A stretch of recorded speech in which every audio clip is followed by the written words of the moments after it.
सोलापूरच्या बोरामणी गावातील एक विहीर ढासळलेली आहे आणि विहीर ढासळल्यानं 2 मुलं ढिगाऱ्याखाली अडकलेली. अग्निशमन दल आणि पोलीस घटनास्थळी दाखल झालेत. मुलांना विहिरीतून बाहेर काढण्याचे शर्थीचे प्रयत्न सुरू आहे.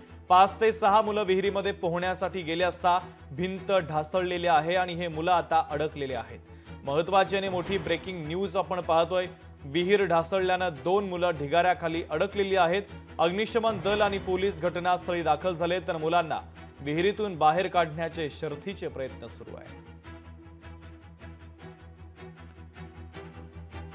तर बोरमणी गावातील जवळपास 5 ते 6 मुलं एका शेतातील विहिरीमध्ये पोहण्यासाठी गेले होते. अचानक दगडी विहीर ढासळली आणि सर्व मुलं विहिरीत अडकली. ग्रामस्थांना घटनेची माहिती मिळताच त्यांनी तत्काळ धाव घेत तिघांना विहिरीतून बाहेर काढलंय.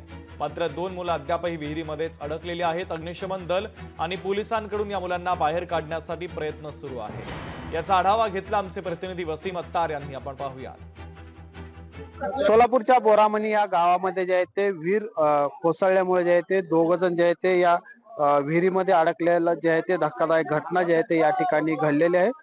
एकूण 5 ते 6 मुलं जे आहे ते या विहिरीमध्ये पोहण्यासाठी आले होते. मात्र अचानक विहीर जे आहे ते ढासळल्यामुळे यामध्ये जे आहे ते 2 जण अडकलेले आहेत. त्या दोघांचा जे आहे ते शोध कार्य जे आहे ते या ठिकाणी सुरू आहे. त्यामध्ये 3 जण जे आहेत ते 3 जणांना जे आहे ते वाचवण्यात यश आलेलं आहे. या ठिकाणी अग्निशामक दल असतील व गावकरी असतील यांच्या मदतीने जे आहे ते या 2 जणांचा जो आहे तो शोध जे आहे ते या ठिकाणी सुरू आहे. एकंदरीत पाहिलं गेलं तर 50 फूट जे आहे ते विहीर या ठिकाणी आहे.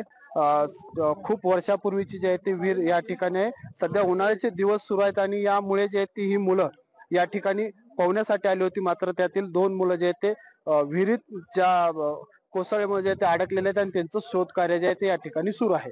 वसीम अत्तार, लोकशाही न्यूज, सोलापूर.